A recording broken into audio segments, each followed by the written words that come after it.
Are you ready to learn and experience the process of becoming a Medicare machine? What it is. Welcome to another Top 1% podcast. It's Wednesday. We missed a week there. Had some travel and some other stuff come up. So we are excited to be back for another week. We should have a few other people from my team jumping on as well.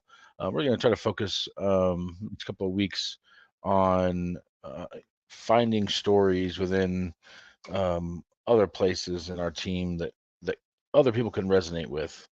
Most of the time it's Mr. Tyler and I, and we'll see if there's some other folks from our team jump on too. But we, there's a lot of changes this year, Tyler. I think it's been a while since we've dealt with this level of malarkey. Chaos.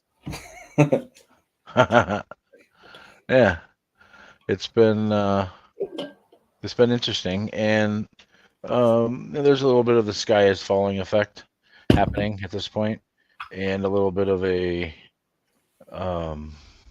panic, I guess, setting in. AHEP starts in like 2 weeks, which is crazy. And then it's off the races for repping and prepping for AEP. It's interesting times for sure. But yeah, what's going on in Tyler's world? Grinding, getting things dialed in. Looking forward to actually putting my feet back in the bottom of the pool, not just toeing the water. So reaching out and actually putting my foot down to make sure that I got everything set up, dialed in for what I wanted to do. Be comfortable with my green not having full control. Well, yeah, I think you got to let your green not be a non-productive green, a non-healthy green. Yeah. If you can harness the power of the green to your advantage, that's where the sauce is for sure. Yeah. I'm working on trying to get together some systems and doing some AEP prep. I'm really concerned with the changes for the Part D, what's going to happen there. And well, yeah, I mean, we're concerned for our clients. That's the game, right? Well, yeah, I remember, what was that, 5-6 years ago now? One carrier went, oh, we have the lowest price plan, but guess what? We're merging that with our top end plan. And by the way, if you don't change, your premium's going to go from whatever, $15 a month to $60 a month. We don't care if you don't take any prescriptions or not. It's anarchy trying to rewrite, I think I did 400 PDPs that year. Well, it's probably going to be another one of those years. Yeah, trying to get some stuff in place with that just so I can automate that as much as I possibly can. That way I make sure I get everyone taken care of. Right. Yeah, the final rule is going to have some interesting aspects of play. And honestly, I think it's just a bunch of opportunity for most. Yeah, I mean, I think we're going to see some changes. Absolutely. I've already started getting backlash from this past year with clients where they couldn't get onto the cheapest plans with their drug card going, what do you mean the best drug card is going to be $80-$90 a month? Mm-hmm. They already pay $150, $200 a month for my supplement. Now I got to spend more than that for my drug card. So I think that's going to have a lot of disruption in of itself for the market with the folks who are on a Medicare supplement just for the sake of having the security and really determining what that value is to them to have that peace of mind that a gap plan can bring. Someone like my dad, you're going in every 3 weeks and getting immunotherapy infusions for the rest of your life. You're staying on the damn supplement. I don't care what you say, old man. Of course, that's my dad, so I can do that. But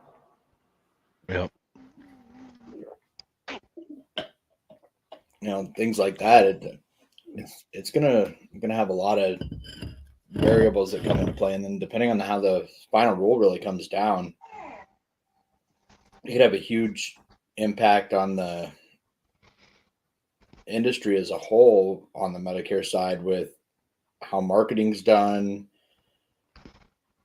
how agents are being structured and set up with their uplines, what support and outreach they'll be able to get. But I see it potentially having a lot of good come out of it in some respects. For sure. Yeah. Gotta take the good with the bad. So I'm anxious to see what it looks like. I'm scared, but I'm also really excited at the same time, I think. Yeah. Anytime there's change, there's always going to be that level of nervousness or uncertainty. But I'm confident that whatever happens, we'll be fine. I know that you'll be okay. I know that I'll be okay. And I know that, people on our team, people that do the trainings, do things the right way and actually take care of it. I mean, other people in the industry I know that do a good job. I mean, like Lee and Casey, for example, I'm not worried about them.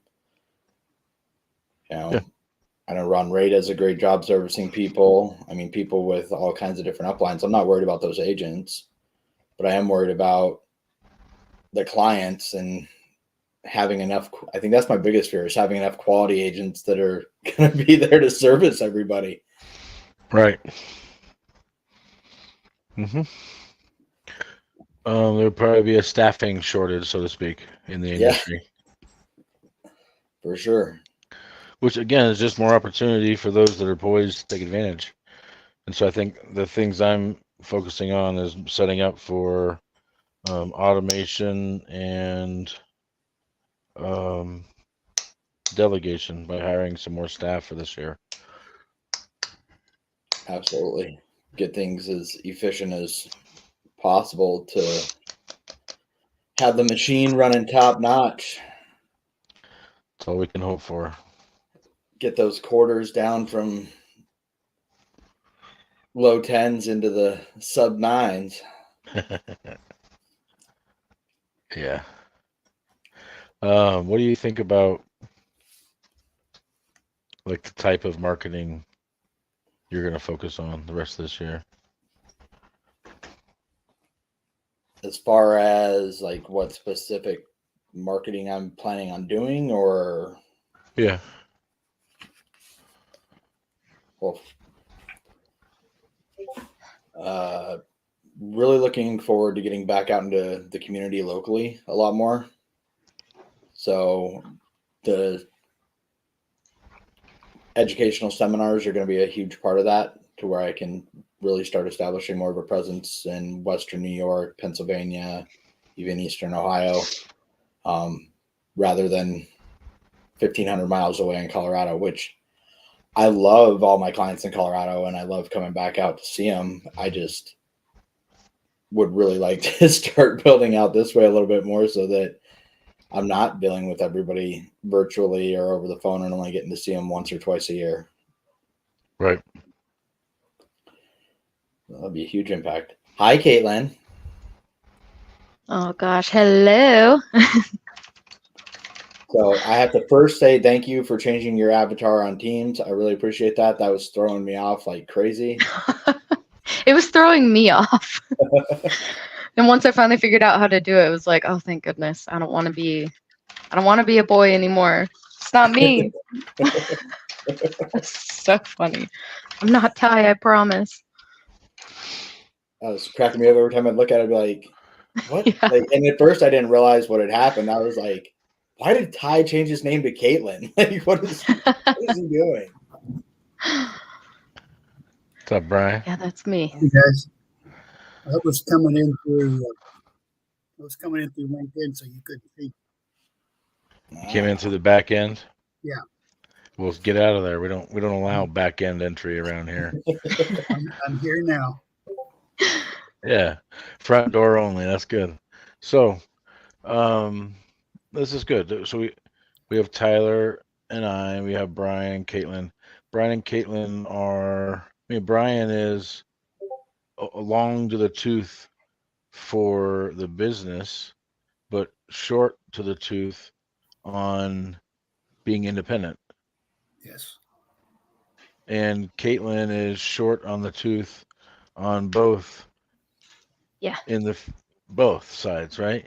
Yeah.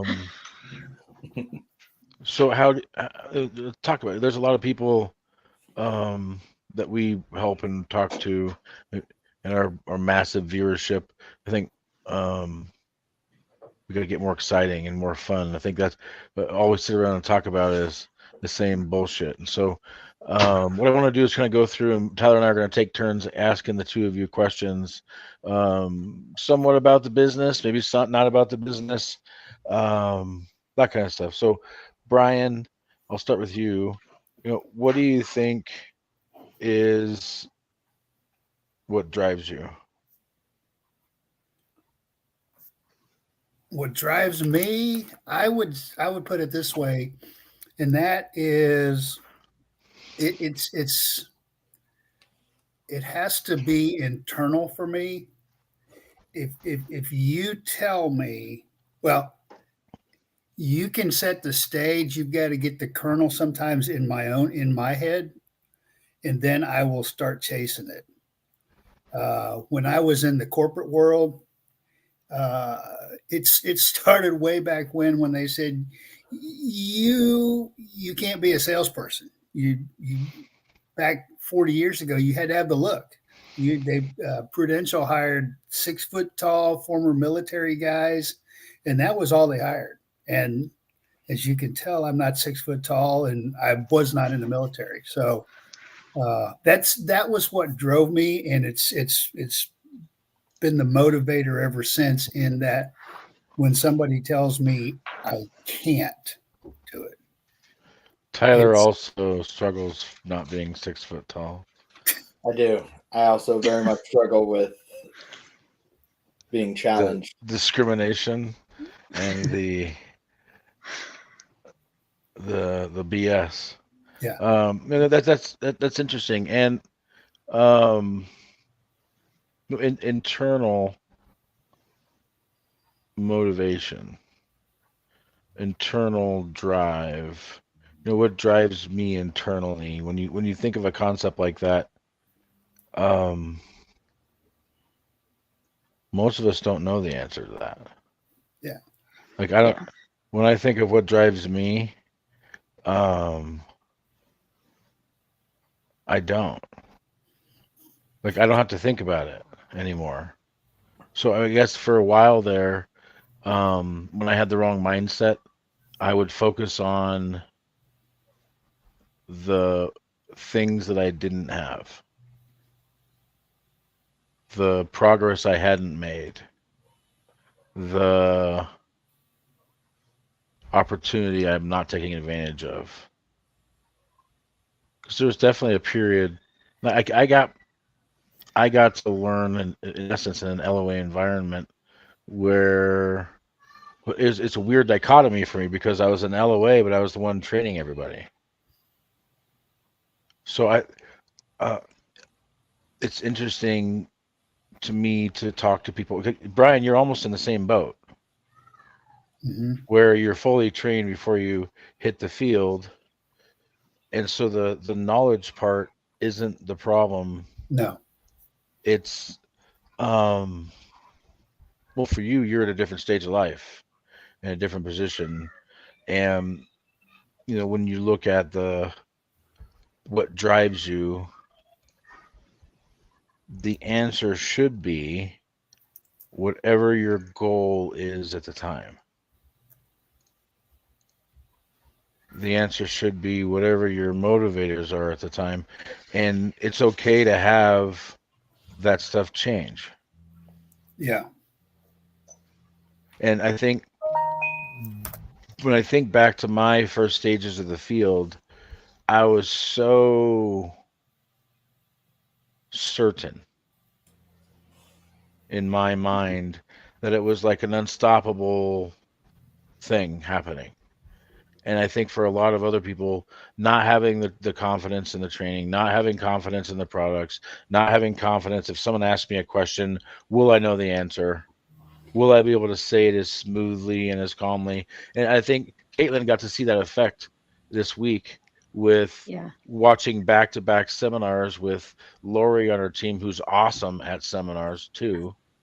But Yeah. watching Lori do a seminar and then the very next night watching me do a seminar, like talk to me, Caitlin, about that experience and what the difference was. It was interesting because she came from a teacher background, so she was very like slow in her speech, like very waiting for the response of the people that were in the seminar, where like Joshua, I feel like yours is like, I'm going to teach you, and it's very direct and to the point, and fact with a story mixed in. And hers is like, well, it's teacher, it's totally different. Hers took like almost 2 hours. I think it did take 2 hours, and yours was an hour. And so just the difference in speed, and then you could tell she had to like think through some things, even though she obviously knew all of the answers. It wasn't as put together in a sense. Well, It it's the was very difference. interesting. It's the difference between 2,000 seminars and someone who's done 40 seminars. Yeah. Yeah, definitely. But did they both work though? Yeah. Oh, 100%. Everybody left happy at both seminars and ready to Right. work with us. Okay. And so the presenter matters the most because Yeah. the presentation is the same. The slides are the same. The information is the same. The Go ahead, slides are Brian. the same, but the presentation is not the same. No, the delivery of the information, the Yeah. performance is the difference. Yeah. And the sooner that you can grasp that everything we do in life is a performance, not necessarily where you're acting and being fake and ingenuine, but it's a performance in that you need to be entertaining and engaging and inquisitive and curious and Yeah. passionate and compassionate and all those things. Like if you think of what are the reasons people go to the movies, to be entertained. Sometimes they go to a scary movie to be scared. Sometimes they go to a love story to be get motivated or have the feels. Sometimes you go to a comedy because you need to laugh. And so those human emotions are what I try to impart on my seminar. And my goal, I tell them that I want them. In the seminar, I'm going to tell them, I want you to laugh with me. I want you to cry with me. I want you to cheer with me. I want you to get mad with me. And I want to go through all those emotions. And honestly, reality, Caitlin, what was the only emotion I drug them into? Usually it was a point of pain, or I don't even like know how to explain the emotion because Laughter. it was My goal was to get them to laugh jokes with me, nod with me. or sarcasm. I used George Carlin, and I referenced George Carlin in my. Oh, Jacob was already off. What it was? Bye, Jacob. Yeah, must hit the wrong button. But so I'm looking for connection with the crowd, and I use the information and the stories to connect them with me. I And think so, go ahead. I was gonna say that's a huge point. You're connecting them with you. So like yours and Lori's presentations were totally different. You and I are very similar in a lot of regards, but when we do a presentation, they're close, but they're different, right? And it's that connection with whoever's presenting. That's why Lori, being who she is and having the teacher background, being a little bit slower, being able to connect and have that emotional connection with her presentation with the audience, it takes a little longer. It's a little more laid back, so to speak. That's because that's who she is, where Joshua is going to be more to the point and Yeah. by the way, now laugh.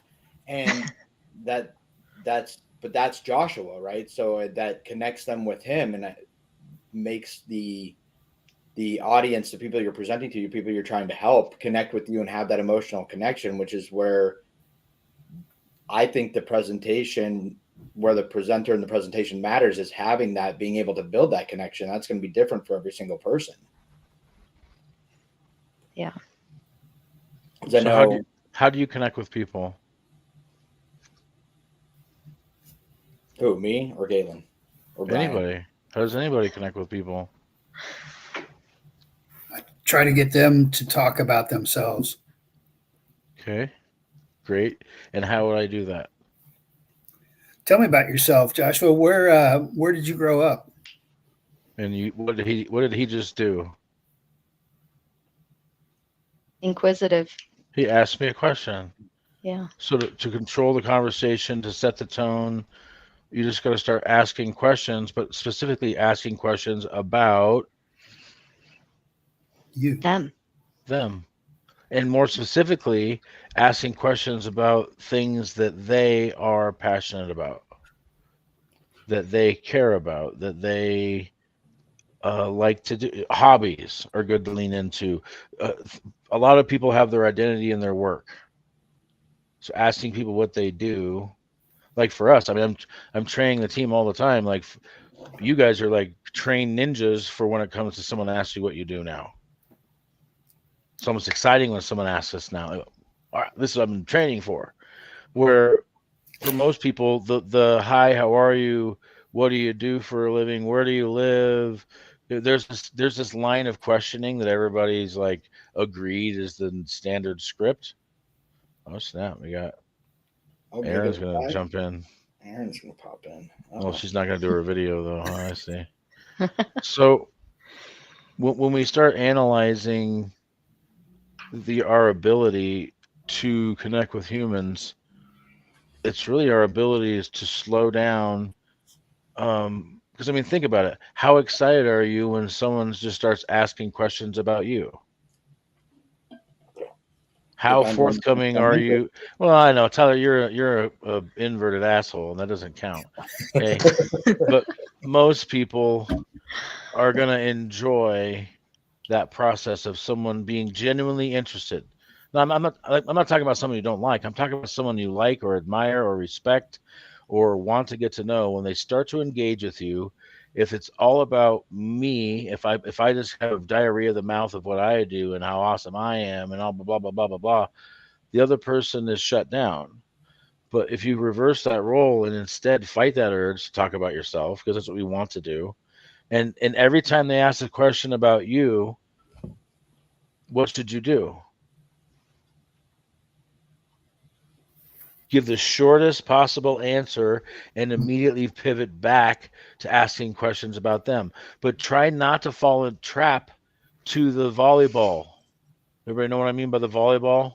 Well, yeah, taking control, like Brian, like with your question, that's one of the things to like just, I mean, it's repetition, right? And how long you've been doing it and how long you've had Joshua like in your ear, 13 years now, right? It's like when you ask that question, be like, oh, yeah, no, I grew up in little podunk town, used to be called the Cowpoke town in Broomfield, Colorado. Now, like a city. Where did you grow up, Brian? Right. Like now it's there. They have to answer. I already gave them that answer, and Well, they can't volley it back. So that's what I call the Olay method, where you're answering the question before you ask the question you're going to ask. But I was meaning more of avoiding the volleyball method, which is the trap of they say, where are you from? And I say, Fort Morgan, Colorado. And I fight the urge to say, where are you from? And save the where are you from till later. Does everybody understand why? Why would I want to save that for later? Because they're going to see that your ping pong, volleyball, whatever you want to call it, and that you're not. I think they view that as he's just reading down his list of questions. Well, and when I answer your question, what am I doing? Giving up control of the conversation. Yeah. I'm answering the question, but I'm also giving you permission to be the next one to volley the question. Whereas if I immediately, like it's a lawyer. What does a lawyer do when someone asks them a question? They ask a question back to reestablish flow and dominance, because otherwise, what can happen if someone's really good at asking questions? They can paint you into a corner, can't they? Mm-hmm. Which is the same thing that we're trying to accomplish here. We're trying to paint someone into a corner through a series of questioning that then allows us to control the conversation, because every conversation has a purpose. And for a lot of people, what's the purpose? It's really stupid what it is. It's just to pass time. For a lot of people, they have dumb, mindless, mind-numbing, boring conversations with people that they could be interested in but aren't, should be interested in but aren't. That if you like, I promise everyone on this Brady Bunch right now, and everybody watching later, if you were to just start taking every engagement you have as an opportunity that might change your life and start changing the perception of each person, like, you don't know. You just don't know. You don't know if the person sitting next to you at the restaurant is the owner of a $1 business and they're looking for someone just like you for some reason or somehow, some way. You just don't know if the cashier that you're working with or the waitress that's serving you or there's so many, this is fun, so many opportunities for us to find opportunity. It's an opportunity to find opportunity in your everyday relationships and conversations. And Jacob, what I would say is you had a little bit, you had a rocket ship of this stuff when you came out of SWAT. You talked to the waitresses, you were talking to the Uber drivers, you were talking to all kinds of people, recruiting anybody and everybody, because that's what everybody was, that's with the fire that was built under you. And I would ask you, why aren't you still doing it? Well, I can recruit all day long. Actually, I did yesterday. Literally, I took my mom to the Social Security Department and the Medicaid office, and I was talking to her about some things. And what do you know? The lady, like 2 seats ago, she's like, "What do you do for work? I need a job." And I'm like, "Well, give me your contact info. We'll see if it's a good fit. We'll talk about it." But so, I mean, I am still doing it. I'm just not doing it at the volume that I know I can do it, because there's still kind of some moving pieces, and you know what I mean by that. I don't want to, I don't know who else is seeing this, but here's what I'll tell you. What did you do before you started doing this, Jacob? server, bartender. Okay, Tyler, what were you doing before you did this? Grinding in the warehouse. Okay, Brian, I was before you did the corporate thing. I was a college student. Okay, Caitlin, Pharmacy. Aaron, Computer. Amber. All kinds of things. What was the last one?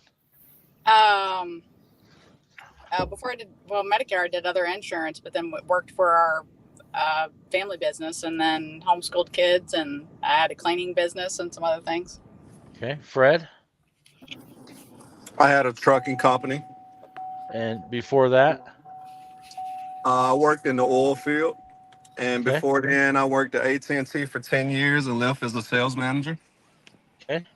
My last job before I entered this industry was sales or the office manager of a dental office. Okay. Now, my point, the reason I went around the horn like that, and the point I'm making to anybody watching this later, is like, don't you agree that whoever got you into this industry, which every single person was recruited into this industry, Aren't you thankful that happened? Mhm. Aren't you happy that whoever told you about this, like Caitlin, I know the verdict's out for you. You're like, I don't know, that might be full. I think you're kind of full of shit right now, because you haven't crossed the threshold of success yet.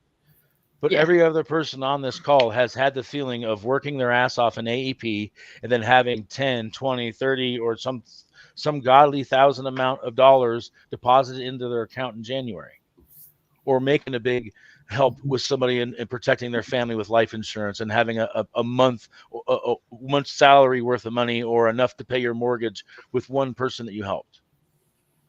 Now, so don't you think there's other people that you're interacting with that are truckers, that are working at the pharmacy counter, that are more talented, and they're in, as Coach Burt would say, they're a level 10 talent stuck in a level 4 opportunity? Mhm. So why are you not passing the blessing forward and telling everybody you run into either about this opportunity, that this could change their life, or do you know anybody that I can help? Like, can I help you? Do you have a friend that you know that would be good at this? Can you think of anybody? And use that phrase. Do you know somebody that's a level 10 talent stuck in a level 4 opportunity, looking for an opportunity to go level 10 if they want? And if they don't, then okay, fine. Do you have a grandma or a grandpa or an aunt or an uncle who's on Medicare?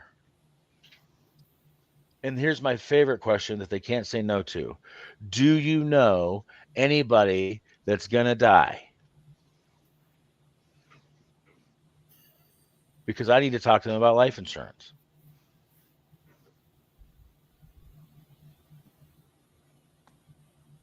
Anybody not know anybody that's not going to die?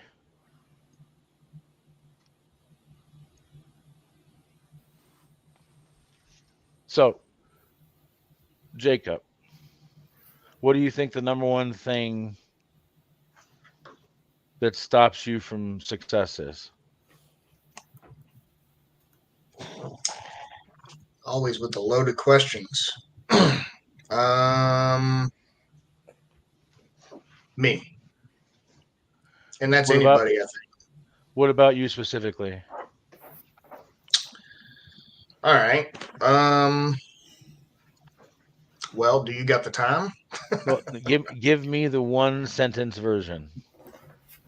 Because honestly, you could say it's a lot of stuff. It's going to come down to one thing if you really boil it down to the lowest common denominator.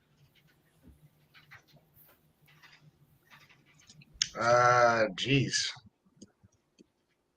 I don't, gosh, that's hard for one thing. Overanalysis, procrastination. Tyler, what do you got? I thought you raised your head. Yeah, no, it's exactly that. I overthink. Analysis paralysis. I Yeah. overthink the hell out of everything, and I can't get out of my own friggin' way. Does anybody else relate to that? Anybody else get stuck in planning gear? Anybody else afraid to take the first step? Anybody else always ready to plan the perfect vacation but never book the ticket? Plan the perfect life in your mind. Like, have you ever played that game with yourself? If I won the lottery, what would I do? What if you are the lottery ticket? You just haven't bought it yet. You haven't bought into yourself yet. Because that, again, when I look back to what was different between me and everybody else in the field when I hit the field, it was my ungodly, probably unhealthy, arrogant belief that I was the best agent on the planet. And I would tell everybody who was ready to listen to me about it. Because if you guys haven't heard the story, my goal was 2,500 applications in the first 6 months. And everybody laughed at me just like that. But you know what happened? Is I chased 2,500 and I got 300. Well, Josh, in actuality, you were probably one of the best agents in the whole country. But you got to think about it. You got a doctorate in Medicare. You've trained over 1,500 agents. You have been in the industry for 20 years. You are the best. You know how all of this stuff works all the way around. So literally, you were the best. Only thing you have to do is get in front of it. But no, you guys, You were goaded from the you start. no. You guys weren't there then. You weren't there. Aaron, you tell him. No. He has failed at so many things in this industry and figured out the workaround. That's all that is he in the worked harder. beginning, Fred, I would agree with that statement now. Now I have the full PhD because what I had at the time was I had my bachelor's when I hit the field, but I didn't have the field experience, which I believe is what you need to get to the PhD level. And so in the last 6 years, I've gone from bachelor's to master's to PhD level. But in the beginning, when I hit the field, I had a bachelor's, which I believe all of you have a bachelor's level of knowledge. If you just go through our academy, if you just show up to the trainings, and if you just start actually taking action, like I said, writing it down in your book, like from SWAT versus read, like it's sitting on my desk for a reason right in front of me, because every day I'm reading pieces of the information that I got. Am I implementing this correctly? Have I even thought about implementing this yet? And where most people just write the stuff down and they go, wow, this looks like a really good idea. And in the notebook forever it stays. In the mind forever it stays. But you got to go there in the fantasy first. You got to picture yourself doing it. You got to see yourself being successful doing seminars. See yourself being successful on the phone. See yourself successful knocking on doors. See yourself successful doing life insurance before you can actually do it. Because you got to believe it can happen first. Like what is any little kid? Why would a little kid start playing basketball? There's really two reasons. Someone else makes them, or they've watched basketball and they have a dream of attaining NBA. Because when I started in second grade, my goal was NBA then. When I started playing basketball in second grade, my instant goal was someday I'll be in the NBA. And so I started practicing like that, and I started playing like that, and I fell in love, and it became my obsession. Same thing with this business. But so many of us have the problem where we don't take this like it's a profession, and we take it like it's a job instead. And we're trying to have balance with life and this and that. And in reality, do you think the NBA players have balance? Or do you think some of them have a game on Christmas? Some of them have a game on Thanksgiving. So if they're at the stadium for the game while you're at home eating turkey, where's their family?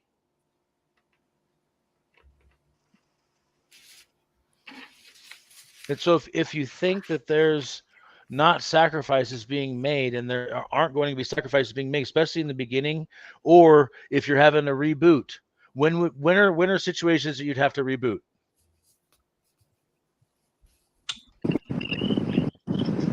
Reboot from being in the industry or reboot into the industry? Reboot anything. When it's not working. Okay, when it's not working. What else? Or when you stop a certain process for a really long time, then you have to reboot from the beginning almost over again.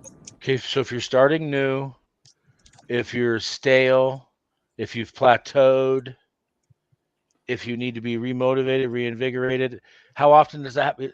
Everybody understands this is a wavy business, yeah? And the constant wavy motion of activity, it's I think of it like little sprints. How long can any of you run? Sprint. I would wager that most of us have less than 100 yards in us. So, but how far can you sprint? Maybe more for Tyler because he's a superstar. Okay, but no, I said I got my money on Brett. Oh yeah, me too. He's probably the best in shape of all of us. But what if I said you got a 1 minute rest in between every 10 yards? Now, how far can you sprint? So it's okay to take a breath. It's okay to take a rest. It's okay to do that. But the rest of the time, you should be sprinting towards your goal and taking massive, heavy action. And so you say, Joshua, what should I do? I don't know what to do. I don't know what to start with. What are you best at?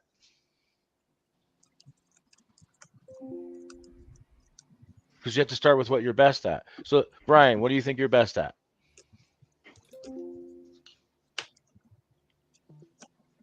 You're muted, buddy. I can read. Don't worry, I got you. There we go. A, B. Go ahead.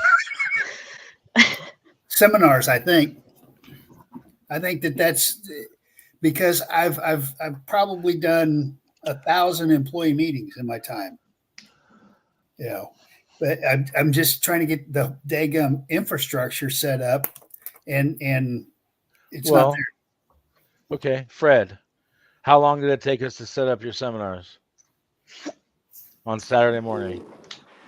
About 30 minutes. 9 minutes or some, 10 minutes. So don't worry about the infrastructure. Schedule the damn seminar and advertise the damn seminar. I don't. Yeah, I was just on the phone with Jacob earlier. And Wait, I just, hold on. Oh, go ahead. Go ahead, Brad. My point is, I don't have the website set up, and I'm still working with the Bobby Brock people to get that so there's a landing page. I don't know what I don't know. But that's my point. What do you need a landing page for? Where do they respond? Just they all call me on my phone? I don't know. I don't. That's you the can thing. have them call you on your phone. We have people calling to our office. Okay. These are the things that I need to be trained on. I'm being honest. They don't even call you. Yeah, don't listen to Erin. She's listening to the old way we used to do it when we used to mail out our own postcards and they would call my office. Nowadays, we hire leading concepts. You tell them where you want to attack. They tell you how big of a drop you need to do. And based off of how big a drop you need to do, like Fred, he's doing one in Knoxville. They said, okay, no one's doing them in Knoxville, which is awesome for Fred. Because that means, oh my gosh, I can attack an area no one else is attacking. So in Fred's case, he only needs to do a drop of 3,000 to make his area work. And so in that case, you're only spending $2,000 to do the drop. But then you pay them 2,000. You tell them what days and nights your seminars are. They do everything else. They do postcards. They do ads online. They do all kinds of shit. And they take all the RSVPs. They put everything into a database. And you have a website that you log into that just shows you all your attendees and RSVPs. With the website is something they helped me with? No, they have it all built. It's all in their system. Okay. So see, that's what I need training on. How all that stuff goes together. You schedule the seminar. Okay. You tell me I have it scheduled. Then I'll give you Jen. I've been putting it in chat, but I'll give it to you again. jen.nicholson@leadingresponse.com. And then you send her an email and say, hey, I'm doing a seminar in Texas on this day at this place at this time. And then she'll do her work. She'll come back to you with a count. You'll finalize the process through her and everything's done. And then we wait 6 weeks and then you do your first seminar. All right. In the meantime, the open invite for the team, not for the rest of the world, is that you can come to Colorado anytime and practice doing one of our seminars. I'll let you come do a seminar for us anytime. Anybody. All you got to do is come to Colorado and be licensed in Colorado. Because if you want to come do a seminar, I'd like you to have the leads too. Okay. That's very helpful. But that's said. I didn't know how the process worked once I reach out to them. Yeah. Okay. Now we know. Right. And so, but again, this is another example of analysis paralysis. Yep. Right. No doubt. Yeah. Right. Where, so the moral of the story is don't think, do. Hi, Dennis. Thanks, Caitlin. So when we look at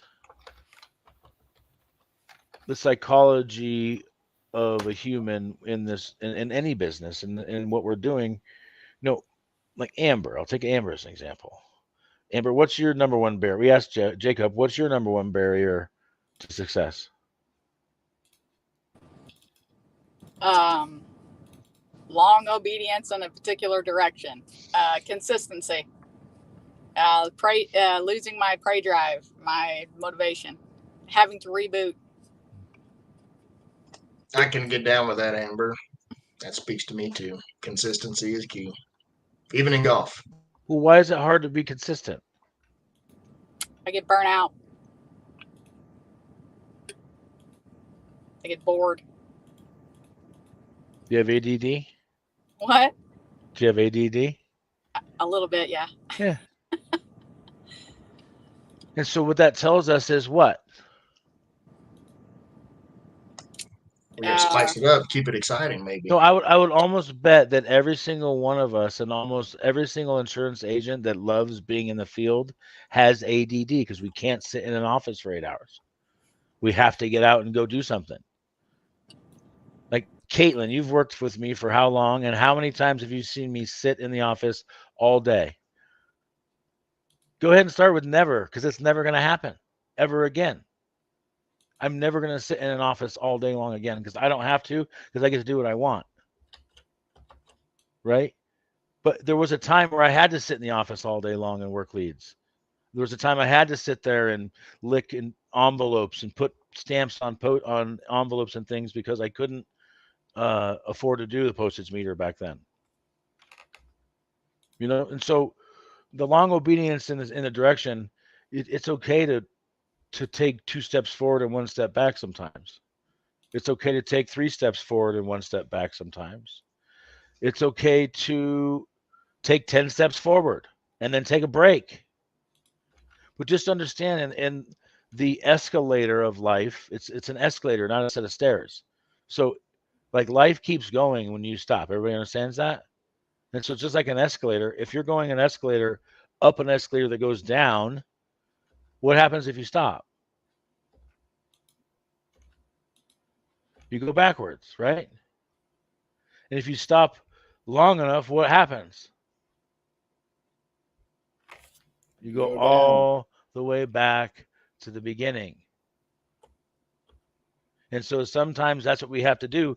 But one of my notes I saw from SWAT that really hit me today was I have to find it so I can read it exactly. I think it's like you're 90 days away from your dreams coming true. Or you're hitting your goal or something like that. Let me find it. 90 days away from your payday.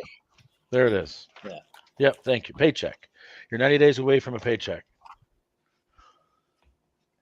What does that mean? It takes about 3 months to get the momentum. It to takes see about 3 months the to see the fruits of your labor. effort, right? Same thing if you're working out.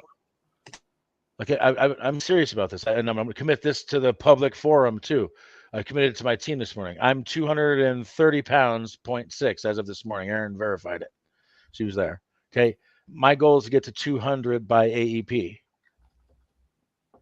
And so it started with today. I had to make a decision when I went to lunch because I took the ladies to lunch. I normally would have got country steak, or I would have got the chimichanga, or I would have got something else. What did I get, Caitlin? A salad, a beautiful big salad.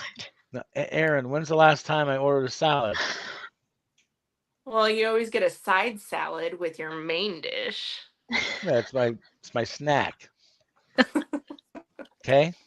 My point is, so now I've made one.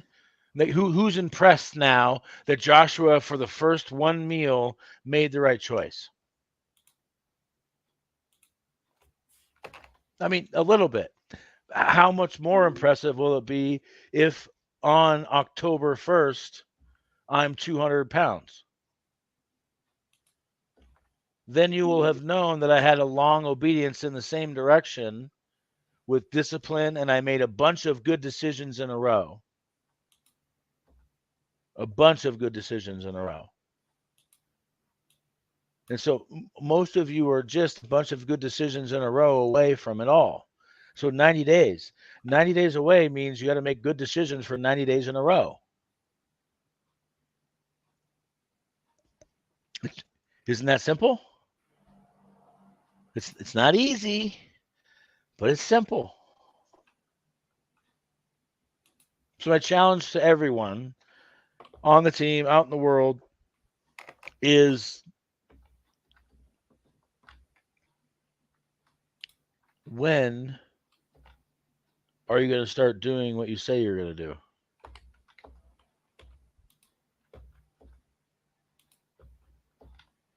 When are you really going to do it? Because I'm sure Erin's looked at me for a while now. So when are you going to do it?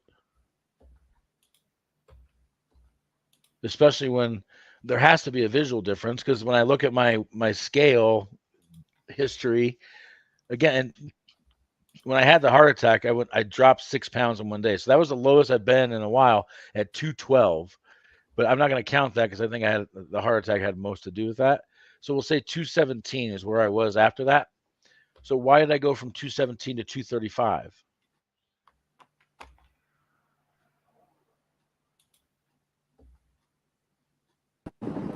You got back comfortable.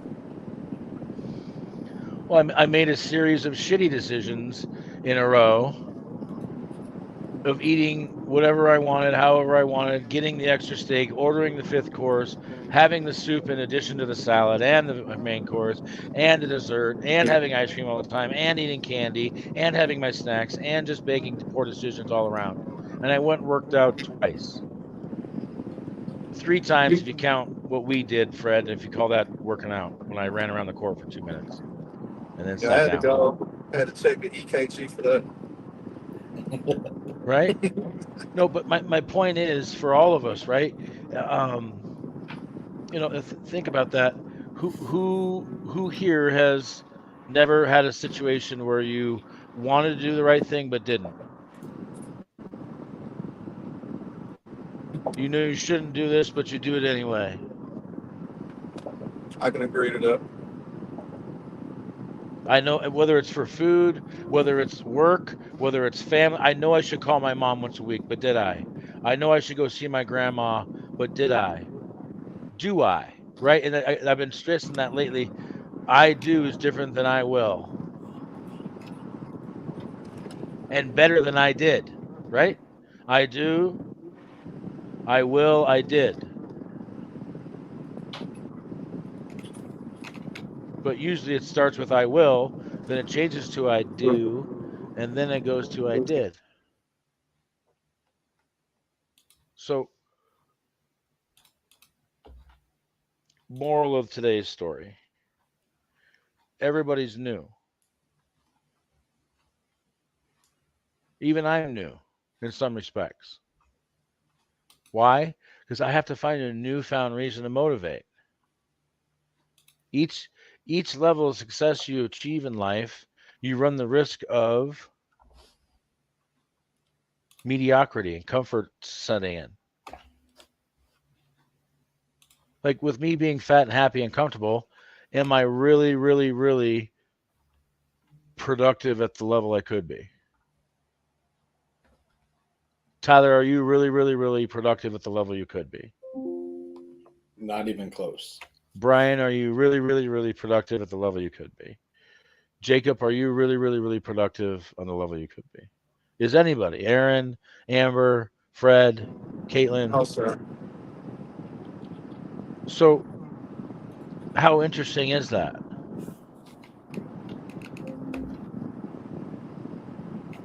Yet, do you know people that are as productive as they could be? Honestly, I don't think I know one person that's I could, maybe Elon Musk, because he works like 120 hours a week, which blows my mind to think about that. Yeah. Who else? I mean, who else do you know? It's normal. Brian, you're still muted, but I saw your mouth move. I'm not sure what you said. Probably some high level, very, very high level athletes would be about as close as you could come. Where none of us ever saw Michael Jordan at 3:30 in the morning working out with Tim Grover, and then then he maximized his rest, and then all of those things. People like that are probably as close as it comes, or an Elon Musk or somebody like that. Yeah. Be as efficient as humanly possible. But it's funny to think that the two people that we just listed are arguably the best that ever done it in the industry that we just named. People that actually did put 100% on the court and off are considered the greatest of all time. Yeah, I would say I do that in AEP. I think back to the year I did 557 because I woke up at 2 a.m. on the 15th to start the game. I started with appointments at 2 a.m. that year. Thought he was going to beat me, but he didn't, because I stayed Yeah. up until midnight and wrote my first one just after midnight, and then went back to bed until 6. Right. But you know, that's what it takes. And I knew going into that season. Every year I knew going into that season. Aaron knows every year going into that season that the sacrifices are now, and they're heavy. Like you guys, they're heavy. Paige is 7, Jacob's 4. Like this zone that they're in doesn't last but 3-4 years. But we sacrificed some of that time with them so that now I'm in a position where I don't have to miss anything if I don't have to. There's a few things. I missed Paige's baseball game last night. And then tonight we have Jacob's game, which I don't have to miss, thankfully. But you know that the point of all of this is to get all of you and everyone out there thinking about, like, why are we the barrier to our own success? Why is complacency? Why is lazy? Why is comfort the natural state that we try to go for? Yet the rewards are all behind, and I keep saying that, the reward. I think it's bullshit. It's award. It's not reward, because you get the award from the hard work. You get the award from the effort. You get rewarded when you buy a lottery ticket.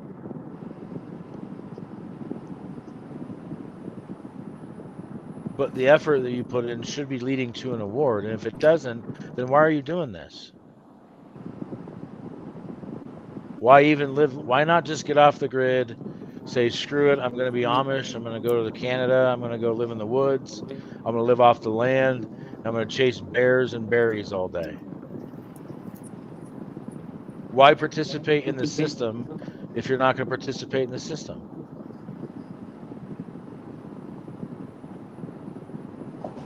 You know?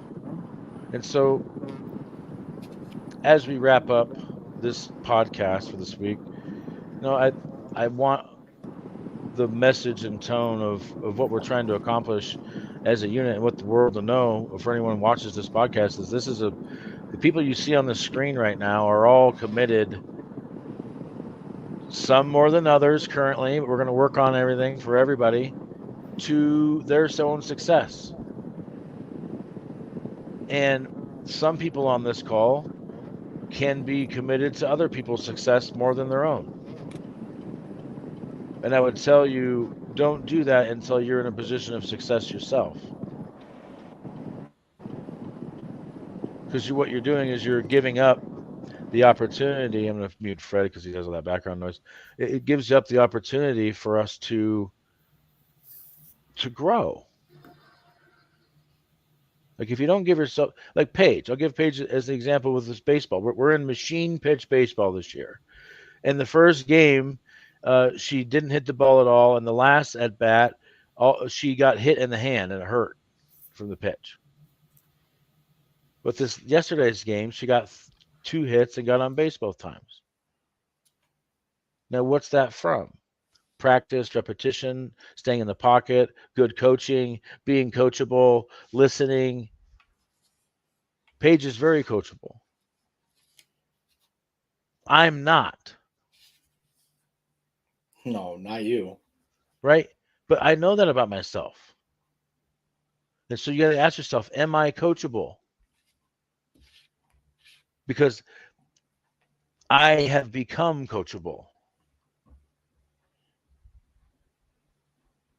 Where previous it was my way or the highway. I can do it best. It's all those stupid, arrogant things that you tell yourself, which really helps you when you're embodied and you're trying to make it. But once you've made it, then you need to transition those feelings and you need to position for the next phase. And the next phase is where you're now able to help others. Well, you got to get you up first. Like Tyler, we got to get you reinvigorated and motivated again. Brian, we got to get you decided. Am I doing this? If so, let's go. Jacob, we got to stop planning and start popping. Amber, you know what we got to do. You know what we got to do. Fred, you got to get out of your funk. Caitlin, You got to believe in yourself that you could do this. And the rest of the world, same thing with you. And if you can relate with one of these stories, more than likely there's other people out there that are feeling the same thing that you feel. There's people out there over planning things. There's people out there comfortable. There's people fat and happy. There's people that are in a funk. There's people that can't take action. There's people that all are just like us in different situations. The difference between them and us, though, is what? We're acknowledging it. We're born for getting out of this. our own way. We're We going to fix acknowledge it this. and we take action. That's right. And we have each other in an environment where we can give back. So with that, we got to tune off. I got my phone's ringing off the hook. I got appointments to write, apps to write, people to help, and agents to help. So we'll tune in next week. Hope everyone has a great week. Thanks, team, for joining. It was really fun. What I want to do is if I can know that everyone's going to be on for one of these, I'll have a bunch of fun questions to go through rather than trying to wing it. So let's plan on doing that a month from now. We'll do another team one, and then we'll make it fun. And what I'll do is I'll put the questions on the wheel, and we'll spin the wheel. Yes, Brian. Is this weekly or monthly? Well, it's weekly, but you guys are welcome to join the podcast anytime with us. And so I'll just start putting the link into the chat. I think this is a lot of fun, and I think it'll help the people that are watching and watch later. People tend to think that Joshua and I can be assholes, so having some nice people on here definitely helps. We need some pretty faces and some calm hearts to balance this out. So you haven't hung out with me much, Tyler. Yeah, no, he's a wild one for sure. But again, thank you again for everybody attending. Thanks everyone for watching, and we will see you guys next week. Thanks.